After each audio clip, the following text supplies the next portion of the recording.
શ્રી હનુમાન પુરાણ પુષ્પ 63। રાક્ષસ રાજ સભામાંથી ઉઠી ગયા અને વિભીષણની નજર હનુમાનજીની નજર સાથે મળી। એ નજરમાં ચિંતાની ચિનગારી હતી।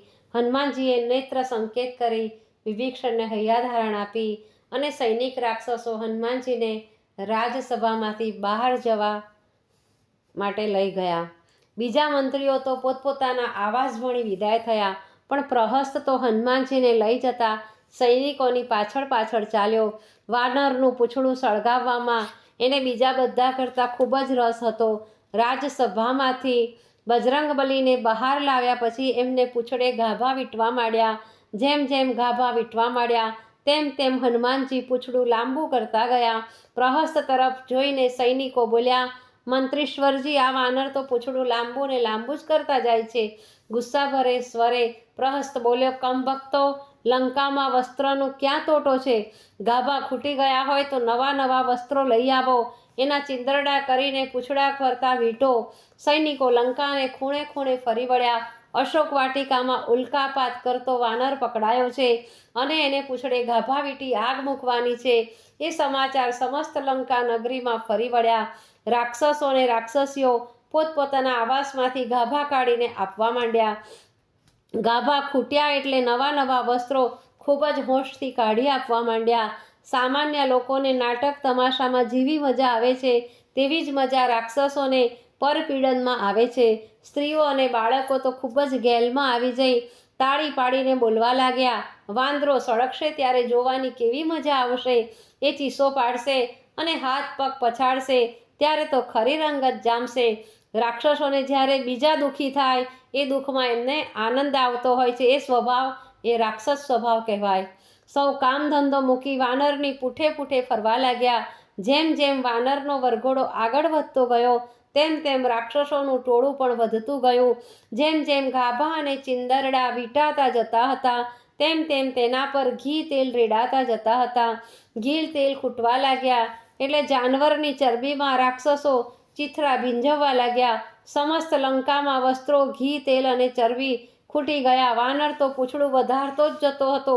કોરા વસ્ત્રો પર ઘી તેલ સિંચાતા જ જતા હતા। લાંબુ થતું પૂંછડું પકડીને રાક્ષસો પાછળ પાછળ ચાલી જતા રહ્યા હતા। વાનરનો વરઘોડો લંકાની પોળે પોળે અને મહોલ્લે મહોલ્લે ફરી રહ્યો હતો। હનુમાનજીએ રાત્રે લંકાનું નિરીક્ષણ કર્યું હતું, એ તો અધૂરું હતું। પકડાઈ ન જવાય તેની તકેદારી સાથે અંધારામાં નિરીક્ષણમાં ઘણી બાબતો જોવાની રહી ગઈ હતી। મુખ્ય મહોલ્લાઓમાં પણ રાક્ષસ રાજે સંરક્ષણ માટે ગોઠવેલી યંત્રોની કરામતો હનુમાનજીએ જોઈ। રાક્ષસોના વિમાન પણ જોયા। વાનરની પાછળ પાછળ ટીખડી કરતા રાક્ષસો કિલકારી કરી રહ્યા હતા। કોઈ આવીને વાનરને લાત લગાવી જતું હતું, કોઈ કાન ખેંચતું। સ્ત્રીઓ લાંબા લાંબા હાથ કરી વાનરની આછાજ્યા લેતી હતી। કિશોરો કાંકડા ઉડાડતા। કેટલીક સ્ત્રીઓ ગાળોનો વરસાદ વરસાવી રહી હતી। સ્વામીનું કાર્ય કરવા નીકળેલા હનુમાનજી આ બધી જ હરકતો હસ્તે મુખે સહન કરી રહ્યા હતા। ભગવાનનું કામ કરવા નીકળેલા ભક્ત ઉપર ગમે તેટલી આફત આવે પણ તે પોતે પોતાની સ્થિતિમાં સ્થિર જ રહે છે, તે વિચલિત થતો નથી। આવા જ હનુમાનજી હતા એટલે તો રાક્ષસો માહોમાય વાત કરતા હતા, વાનર તો સાવ મૂર્ખ જ છે। મૂર્ખ, પૂંછડે આગ પેટાવાની તૈયારી છે, પૂઠે આટલી બધી કિલકારીઓ બોલાઈ રહી છે અને ભાઈ તો જાણે પરળવા માંડવે જતા હોય એમ હસતા હસતા માહલી રહ્યા છે। ભક્તોની ને સેવકોની સ્થિતિ આવી જ હોય। હનુમાનજીએ આ નગર યાત્રામાં જોયું કે રાક્ષસોના શિસ્ત પાલન ખૂબ જ કડક હતું। સૈનિકોની સૂચનાનું પાલન પ્રજા તરત જ કરતી હતી। સૈનિકો પણ મંત્રીશ્વર પ્રહસ્તની એક એક વાત આદરપૂર્વક સ્વીકારતા હતા। રાક્ષસ રાજના ત્રિલોક વિજયની ચાવી શિસ્ત પાલન છે, એ વાત હનુમાનજીના લક્ષ્યમાં તરત જ આવી ગઈ। વરઘોડો ધીરે ધીરે આગળ વધી રહ્યો હતો। શસ્ત્રાગાર અને સૈનિકોના નિવાસસ્થાનો પણ ક્યાં ક્યાં આવ્યા છે તેની નોંધ હનુમાનજીએ મનપોથીમાં બરાબર કરવા માંડી। આ નગર યાત્રામાં લંકા નગરીના ભીતરી ભાગનો નકશો હનુમાનજીના સ્મરણ પટ ઉપર અંકાઈ જતો હતો। હનુમાનજીને આમ સમગ્ર નગરીમાં ફેરવીને રાક્ષસો રાક્ષસ રાજના મહેલ પાસેના વિશાળ મેદાનમાં લઈ આવ્યા। ઢોલ નગારા વાગવા લાગ્યા।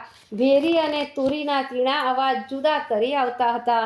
10-12 મુખ્ય રાક્ષસો સળગતી મશાલ લઈને હનુમાનજી પાસે આવ્યા. તેમને પૂંછડે જુદે જુદે સ્થળે આગ ચાંપવા લાગ્યા. સ્ત્રીઓ અને બાળકો તાલી પાડી પાડી નાચવા લાગ્યા. રાક્ષસો જોર જોરથી ચીસો પાડવા લાગ્યા. કોઈ મશ્કરા રાક્ષસો તો ગાલ ફૂલાવી ચિત્ર વિચિત્ર અવાજો પણ કરવા લાગ્યા. કોઈ વળી નાચ નખરા કરી સમૂહને હસાવવા લાગ્યા.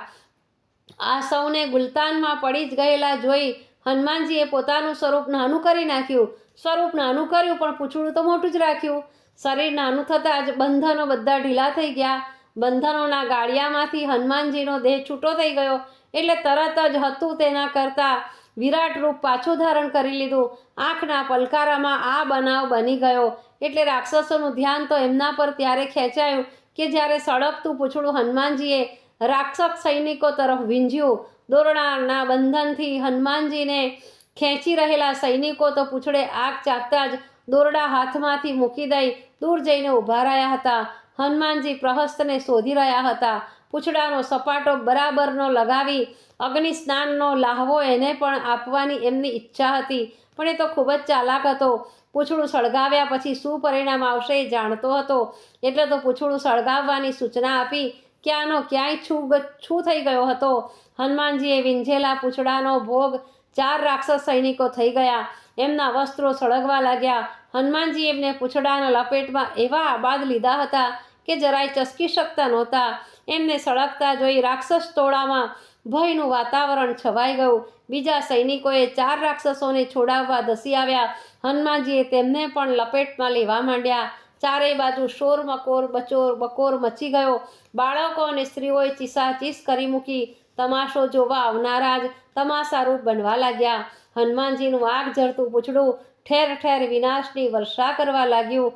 હનુમાનજી તો હવે સાવ નિર્બંધ હતા. ત્યાંથી કૂદકો મારી રાક્ષસ રાજના મહેલ પર ચડી ગયા. મહેલમાં તો દોડાદોડી અને ધમાલ મચી ગઈ.